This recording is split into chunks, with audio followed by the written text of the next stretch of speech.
Ito ho, ang isa sa mga interesante dito po sa naging desisyon ng Supreme Court na kung saan ay tuluyan na pong pinawi yung pag-asa ng mga kritiko po ni VP Sara Duterte na kung saan pinal na po ang desisyon ng Supreme Court.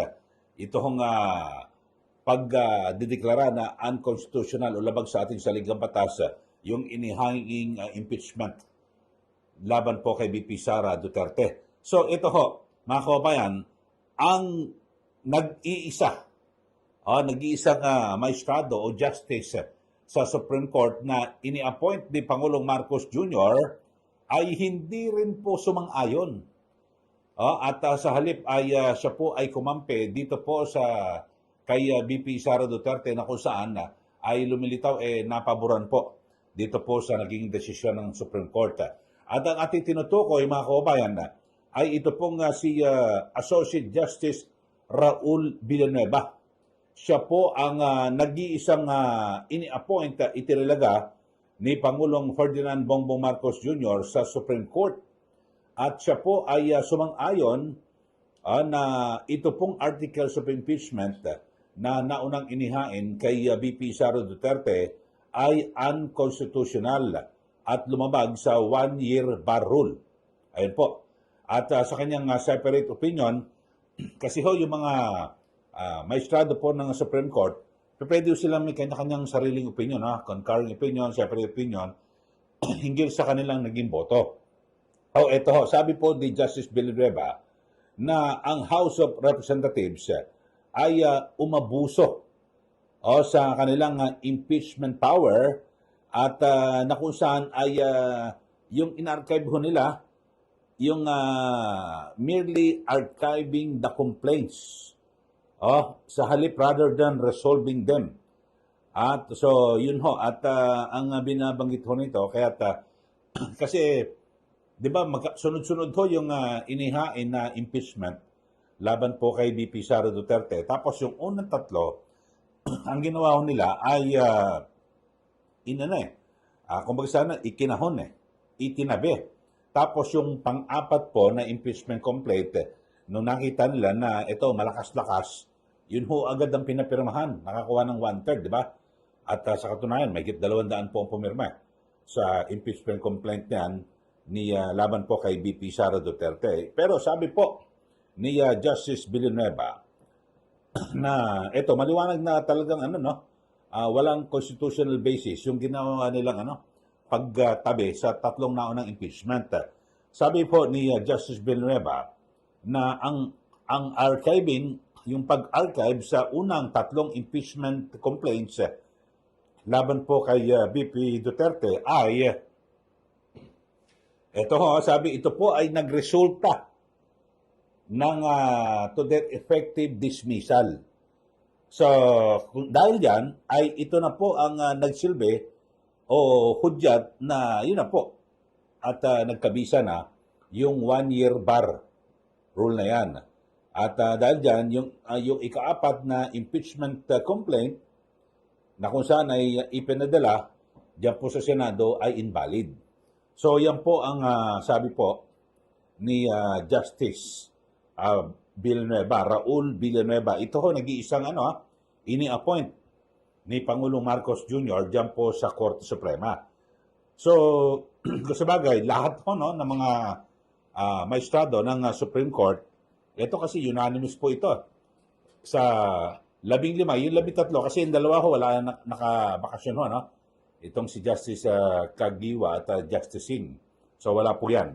So, ito ho. Pero unanimous ho, ni isa man, wala pong tumutol dito po sa naging desisyon ng Korte Suprema. Ang nakakapagtaka nga mismo, di ba, yung nag-iisang ini-appoint ni Pangulong Marcos Jr.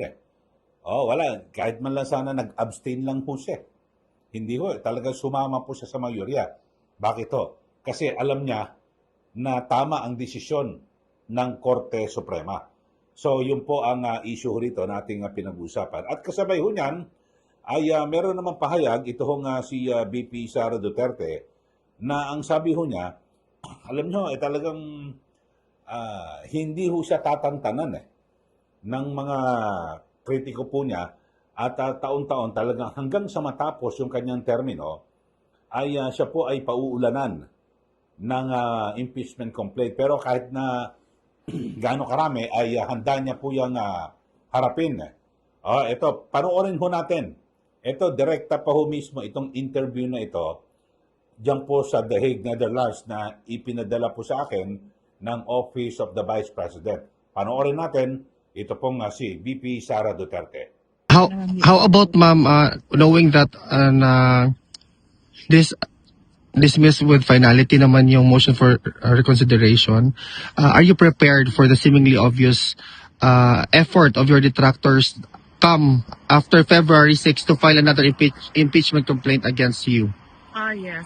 Yung mga lawyers, they've been preparing, or they were hired as early as fourth quarter of 2023, the moment that one of the members of the House of Representatives announced that they will file a case against me.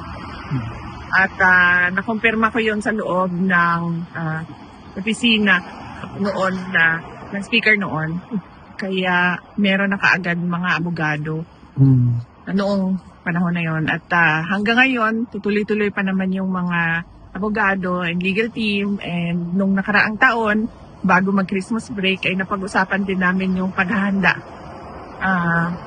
sa impeachment. Hindi lang ngayong taon na ito, dahil sigurado kapag hindi sila nakapag-file ngayong taon, susunod na taon at hanggang matapos ang aking termino ay ganun ang gagawin nila.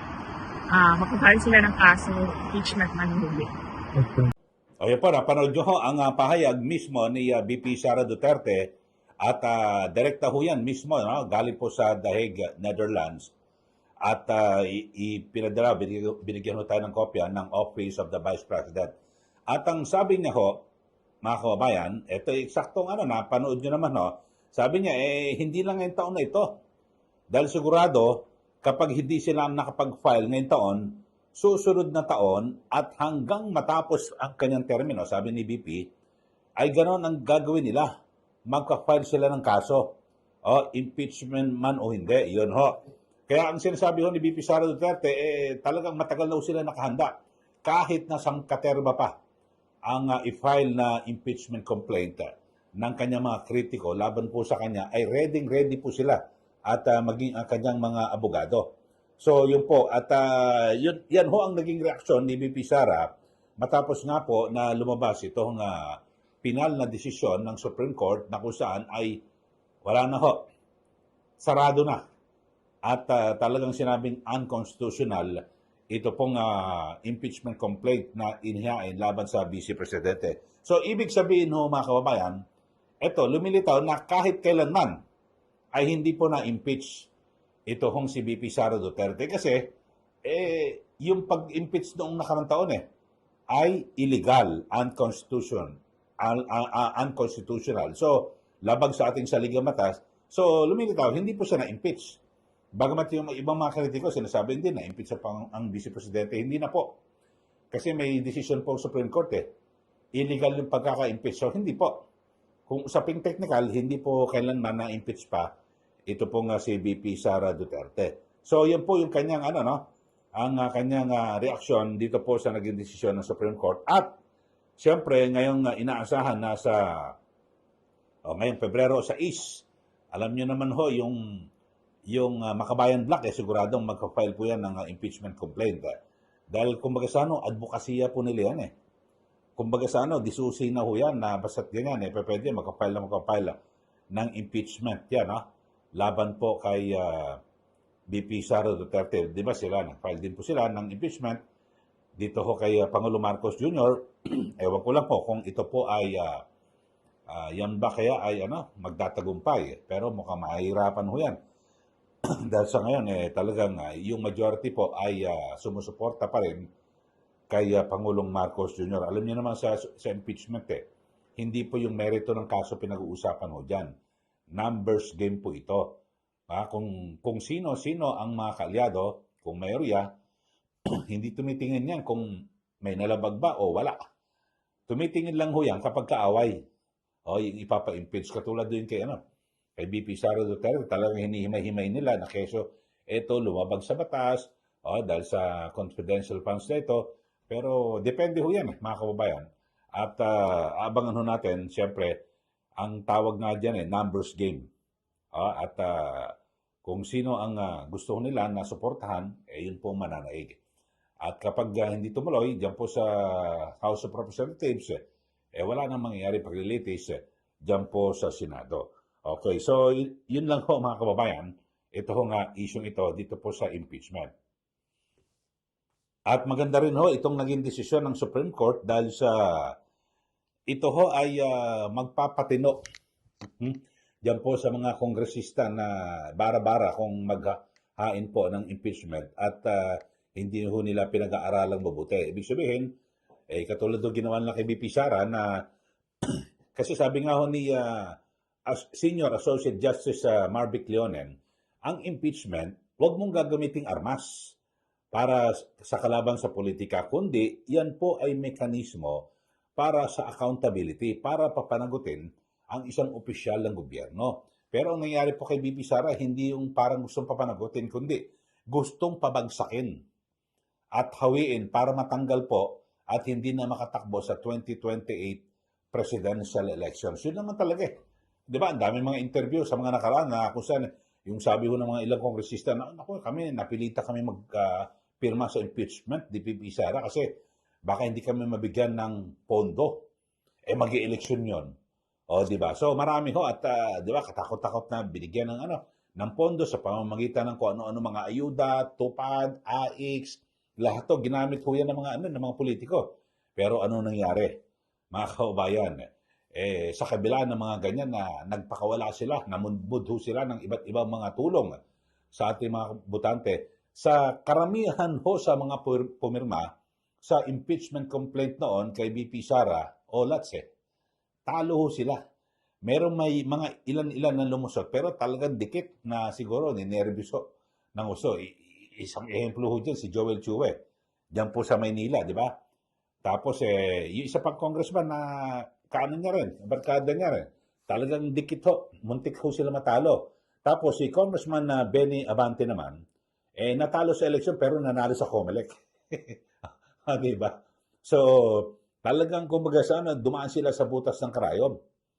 O ano ibig sabihin ho niya mga kababayan? Ayaw po ng tao na kahit nasabi mong sila'y suhulan mo o bigyan mo ng kung ano-anong mga tulong pinansyal, kung ano-anong mga klaseng ayuda na yan, hindi po. So mananaig yung kagustuhan pa rin ho nila. Yun ho, sana ito po yung magsilbing leksyon sa ating mga politiko. Kaya nga sa huling interview, di ba siguro napanood nyo naman sa nakaraan nating vlog, mismong si Congressman Joel Villanueva at si Senator Win Gatchalian, ang sabi ho nila, nako, pag nag-file ng kaso kay BP Sara ng impeachment, maraming mga politiko, nakatuon na po yan sa 2028 elections. So, yung kanila magiging desisyon, depende nako. Pag pumabor tayo dito sa impeachment ni BP Sara, baka naman sa 2028, ubus tayong lahat. Agpas tayong lahat. So, ganon. So, ganyan po mag-isip. Lalo yung mga magugulang ng mga politiko, yung mga talagang miyembro po ng dynasty yan. Ako, Diyos ko po, talagang hindi mo magugulangan. Alam mo ho nila, ang lugar ho nila, na kapag delikado. Kasi sa ngayon, wala naman hong kalaban si BP Sara. At talagang malamang siya po ang magiging presidente sa 2028. Kahit na pumorma po dyan sina DILG Secretary John Vic Rimulya, wala ho yan. Mga ngamote ang mga yan. Di ba? Sina Senator Rizzo Antiveros, ako, Diyos ko po, lahat, wala ho yan. Obama Aquino raw, wala. Palagay ko wala pa sa ngayon. Kasi ang pinagbabasihan po natin, yung mga survey, na napakataas, ang layo-layo po ng agwat, milya-milya. So, pero aabangan ho natin, di ba? At next year, siyempre, may tuturing na panahon na ng election period. Bakit to? October, magka-file na po ng Certificate of Candidacy. Yung mga kandidato, next year ho yan, 2027. So talagang ngayon, preparasyon na po ito. At dito ho, kung may isasalang muli na impeachment complaint laban po kay BP Sara Duterte ngayong Pebrero, diyan na magkakaalaman kung sino ang kakampi. Tingin ko marami na pong babalik, no? At iba naman talagang lipat ng tatawid na ng bakod. Kasi alam niyo naman may mga pasariling interest din yung ilang mga politiko dito po sa ating bansa. Okay, so yan lang po. Magbigay na po kayo ng comment. Ipinag-usapan natin yung nag-iisa na ini-appoint ni Pangulong Marcos Jr. na si Justice Villanueva ay kinampihan pa si VP Sara. At sinang-ayunan na unconstitutional yung impeachment complaint ng House of Representatives. Tapos pangalawang issue natin, ito sabi ni VP Sara, handa siya kahit na isang katerba ho yan na impeachment complaint. Handa siya at inaasahan niya na taon-taon hanggang matapos yung kanyang termino bilang Vice Presidente ay maghahain ng impeachment laban sa kanya. Sige, magbigay na po kayo ng comment dito po sa ating channel. Sa mga bago lang po, mag-subscribe na po kayo at huwag niyo rin kalimutan na i-like at i-share. At i-follow niyo rin po yung aking Facebook, Eli Saludar. Maraming salamat. Muli, ito po si Ka Eli. Magandang araw po sa ating lahat.